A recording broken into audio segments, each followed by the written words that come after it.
Alright guys, here we go. I'm going to bring you a review of the Fanatec DD1 today, and maybe not so much a review necessarily, but a discussion of my thoughts just from your average sim racer. So maybe a bit of context first here, just about me trying to get a sense of it. My perspective is I've been playing racing games since, who knows, I don't know, since Nigel Mansell's F1, 20 years ago or whatever it is. So um, primarily I play R Factor 2 now on PC. Um, Project Cars too, time to time, Settle Course Competition, that type of thing. The wheels I've used before is the Thrustmaster T300, the RS, the Alcantara version, on both PlayStation and PC, and now the Fanatec DD1. So that's my background. In terms of my skill level, on PlayStation, probably, maybe top 5-10%, something like that, and on PC, R Factor, I'm more of a top third, middle of the pack guy maybe. But that, that'll try and give you a little bit of perspective maybe on where I'm coming from. So let's just jump into it here. So first things first, the DD1, solid piece of kit. So if you look at the hardware here, I mean, this is all metal construction, and this shaft, it feels smooth, and it's super solid. Like, this isn't going anywhere. So very impressive from a hardware standpoint. This here itself, this unit is heavier than you think it is. It's, I don't know what it is. It's maybe 20 pounds. I don't know. It's pretty heavy. And a shout out to the wood rig too. You'll see here in a second when I drive.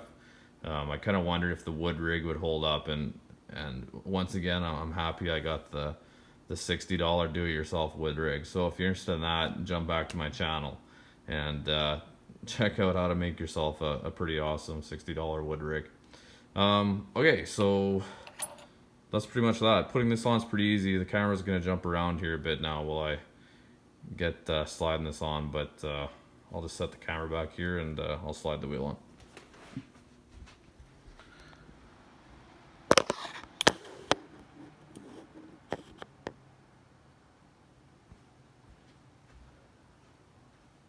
And hopefully you can still hear me. It might be a little quiet now because, not professional, just amateur setup here. But so this is pretty straightforward.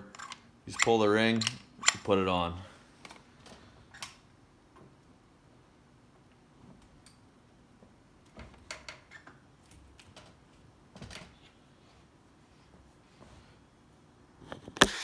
And then I should show you here. Once you get that on, you just keep turning this. You gotta use 2 hands, but anyway, you keep turning that till it tightens it up. And I'll just do that here.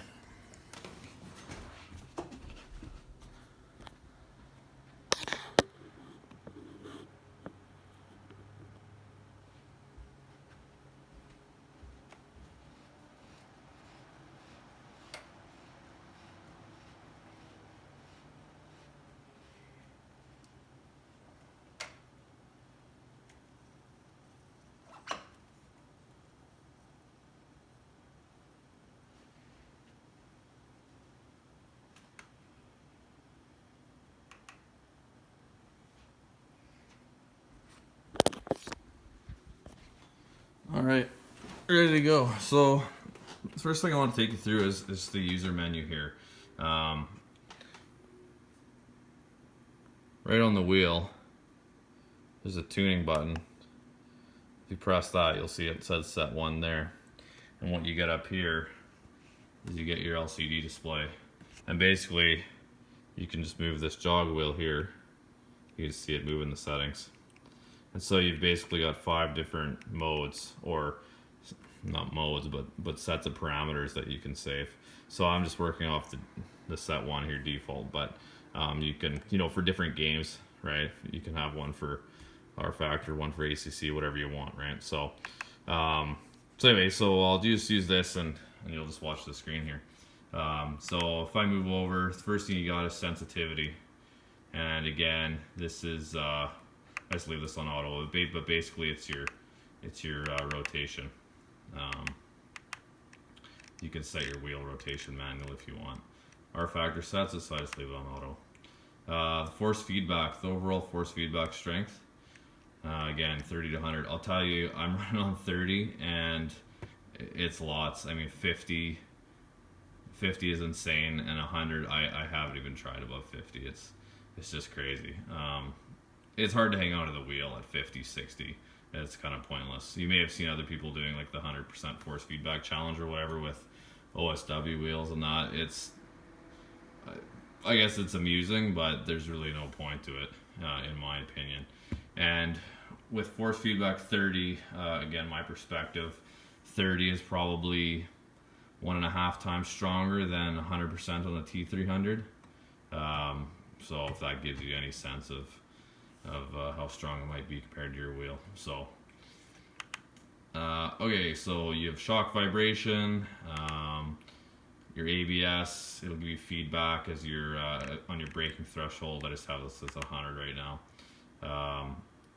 Force effect, so this is how much force is applied to the special effects. A spring effect for centering, a damper, an artificial damper, a natural damper. So this is for, you just want to give this a little bit. So right now I'm sitting at 30. And what this is it stops the oscillation in the wheel on straights if you had zero damper. Natural friction, so this is the natural friction of the car, the wheels and whatnot on the pavement. If you want to turn that up or down, you can. I've just got this off currently. Brake force, again, that's related to the pedals. So I do have the pedals connected to the DD1 right now, which is the V3 high inverted, and so that's just a setting for that, for basically your braking curve. The force feedback intensity, and how you want this function, how you want to switch to function, auto or encoder, constant pulse, whatever. So yeah, so that's pretty much it. So what's awesome is you have all these settings that you can get at on the fly. You don't have to leave the game. I'm sitting in an R factor here the whole time, changing this. I can even change this when I'm on the track, and you can dial in your force feedback. From that standpoint, it's awesome. You're not going into menus, you're not messing around. You can do it right on this console here, right in front of you, and it's brilliant. Very well job, very well done there, in my opinion. What else is there to say? I already did a review on this wheel. It's a good wheel. I like it. There are some drawbacks, but if you want to hear me talk about that a bit more, just flip back to my channel and take a look at that comparison against the rim from the T300. But it's a good rim. I like it. Okay, so what else is there to say? I guess it's now to talk about the performance, about how it actually functions. So I'm just going to press this button here. That's off now. And I'm just going to talk to you. I'll drive and I'll just talk to you a little bit here.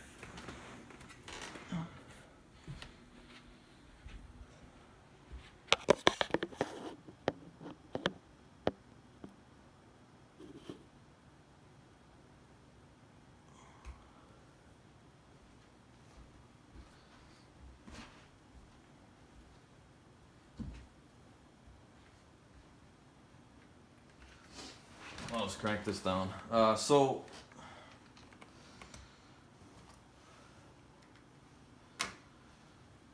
one of the things that's really impressive about the DD1 is not necessarily how smooth it is. Yeah, it's super smooth. I mean, there's absolutely no cog in this whatsoever. And even just sitting here like on the pavement, you could feel that resistance as it normally would be, and the steering wheel doesn't snap back like it would with some of the cheaper wheels. It sits there like it would on the ground, right? Like it's very even that, like it just sits there as it would with tires friction against the ground. So how it relays or how it translates tire patch contact to the ground, of course, is up to the game too. Is absolutely fantastic. So yeah, it's smooth, but beyond that, it's I would describe it as sharp. The the torque and the accuracy and the speed in which it replicates bumps is absolutely fantastic. That was the first thing I noticed. Um, in particular, curves. So if you come over a curb, like right away, like you feel it instantly. You could feel all those little bumps on the curbing, right? Um, on a road when it's like da, da, da, da. It's just you feel all of that. Um, that's absolutely fantastic. So in regards to catching slides, let's mute this here. In regard to catching slides, again, you feel that. I'll just drive with the sound off here for a second.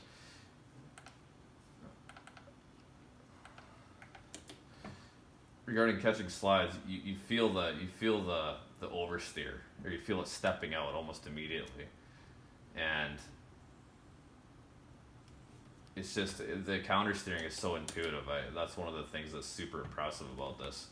Is here I'll just try and kick it out a bit. You come around here, you feel it right away. You just grab it. It's and a lot of times I notice too, it's a lot different driving in silent than it is with sound, because when you drive with sound, you can hear the engine spin up, or you can hear the tire squawk, right? And that is kind of an audio cue to counter steer, or that you're sliding, and you don't even need that. In this case, you feel it in the wheel. You feel how it gets light. You feel, even there, you saw it bump a little bit. You feel that in the wheel, in my left hand here. You feel it light and getting heavy. It's outstanding in terms of that. See right there? I was locked up on the front because I was cresting, and it was giving me the feedback. I could feel the front wheels chirping. Anyway, yeah, pretty impressive stuff. The dynamic range is there too, and I think that's probably something that you get with all direct drive wheels. And what I mean by that is you have the headroom. So I've only got the set at 30% gain, but you have the headroom of all the other aspects of the force feedback you're going to get, because your signal isn't fully saturated just by your lateral, or I think it'd be your x-axis slide, right, or lateral force on the wheels. So from that standpoint, it's brilliant. I don't know what else I could say about it. It's just very impressive, and it's also something that you can't really describe adequately without, frankly, being able to try it yourself. Because I debated for a long time, because I very much like the T300, of whether I should really lay out the cash to go high end like this, because it's not cheap, and it's kind of a hard thing to do without really knowing how much better it's going to be. And in those terms, I mean, yeah, it's noticeable, and it's fun, right? It's an enthusiast hobby. It's kind of interesting. Hopefully you can see there's like over some of the curbs just how it grabs you. And the other thing too, it's only at 30, but if I was to turn it up to 35 or 40, let's say, it would be at the point where it would be pulling out of my hands a little bit at times, uncomfortably so, right? It wouldn't be something you'd want to race more than 5 laps or something with. So anyway, I'm kind of rambling on here, I guess, now. Maybe the last thing I'd like to add before I run a lap here is that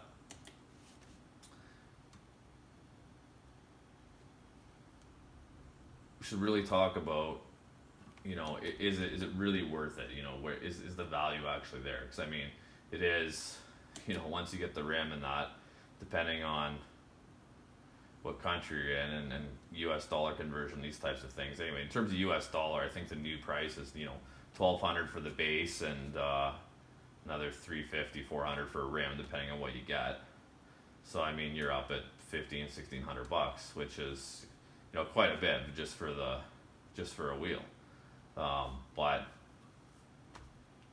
um, you know, where you can get a full T300 setup for $400, $300, something like that. So is it really that much better than the T300?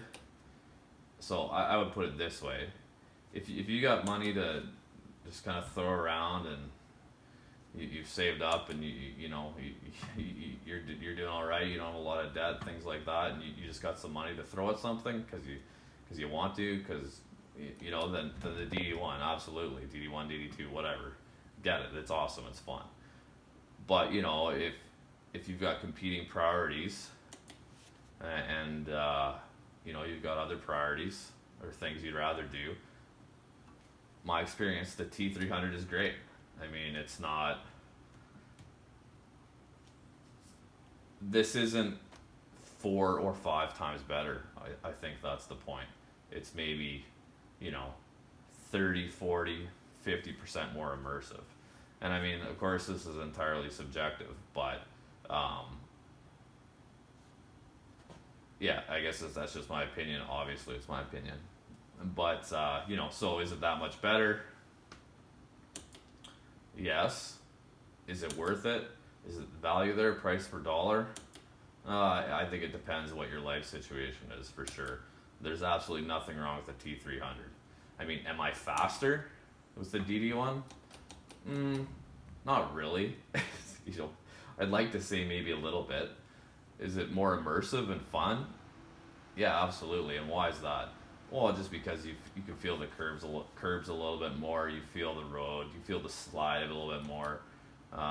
So from that standpoint, it's super entertaining. It's great, and totally worth it. But again, I just think you have to be in that life situation.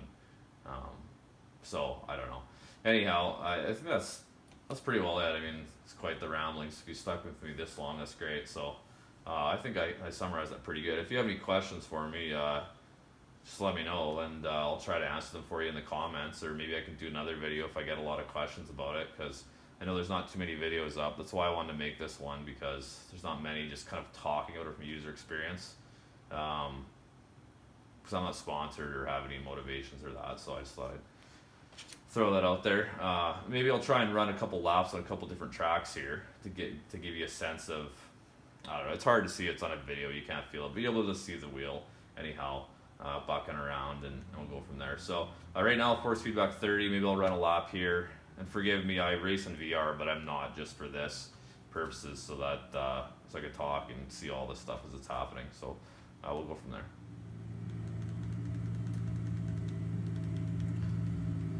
So we'll do one lap at Bathurst, and then maybe I'll jump over to Indy or something like that, and find another track with some different bumps, because of course it depends on the track too.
The lap was a 3:04.88.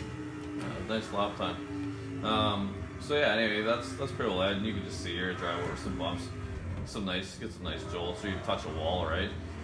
You get a pretty good bang in the wheels, so that's cool. We jump out here quickly, go to another track here.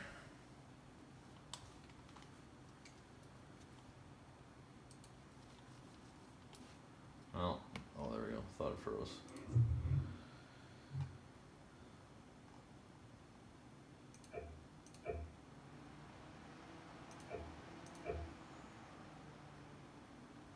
Here, do that.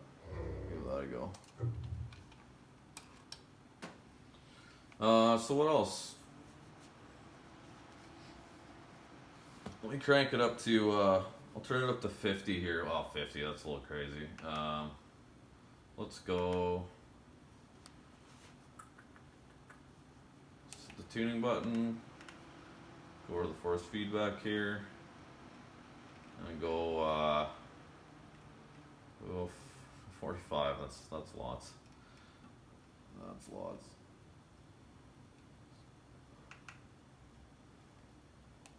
All right.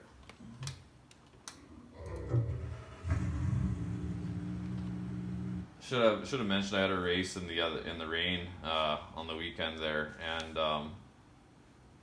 just having the direct drive. There's so much more nuance in the wet. I should have mentioned that earlier. You really get a sense of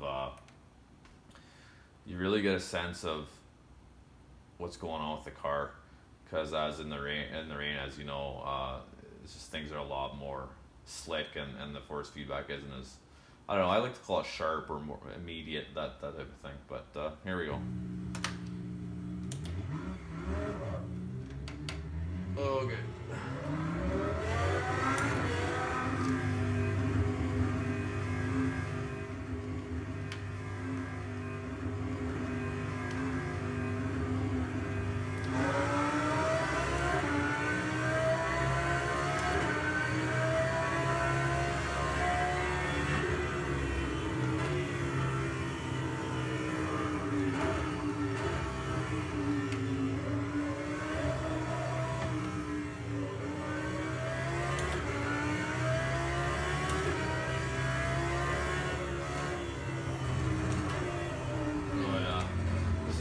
This is what happens after you drive in VR and then you drive in this. You can't do it. You got no depth perception.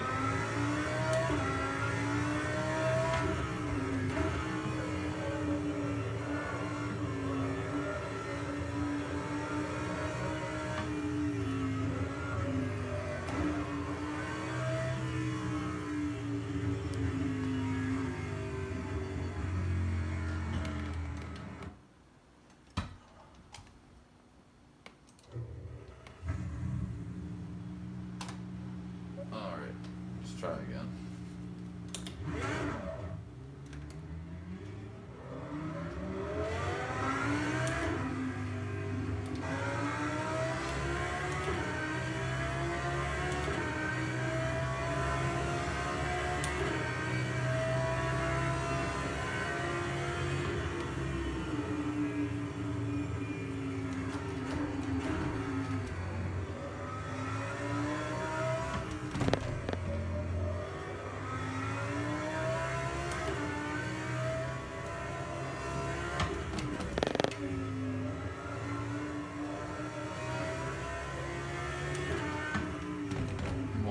I got some weird configuration of this track here, I don't know.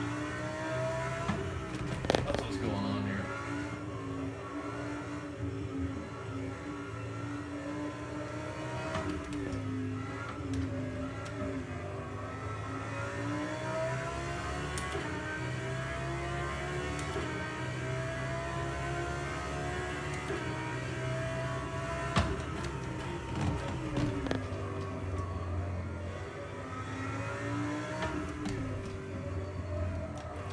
Oh, sorry guys, I don't know this track, clearly.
So anyway, you can see like all the chopping around there as I'm getting to the braking zone is when the ABS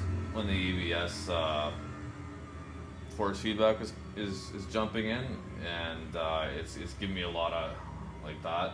Anyway, I'll probably end up turning that down a little bit because it's a little bit intense, but nonetheless, still accurate though. Accurate in terms of what I've configured it to at the moment, and which, like I said, is almost on default. But yeah, I think that's about it.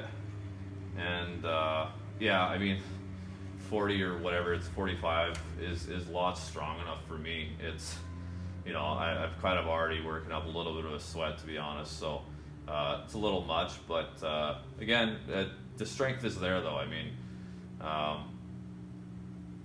yeah, I mean, if you're a bigger guy, you got a ton of muscle and that type of thing. You know, maybe you would run it at 45. I don't know, but I still think you'd be challenged to run that for a longer distance. So you just saw right there the ABS kicking in as I stomped on the brake. So I have to turn that down a bit, but yeah, I think that's it.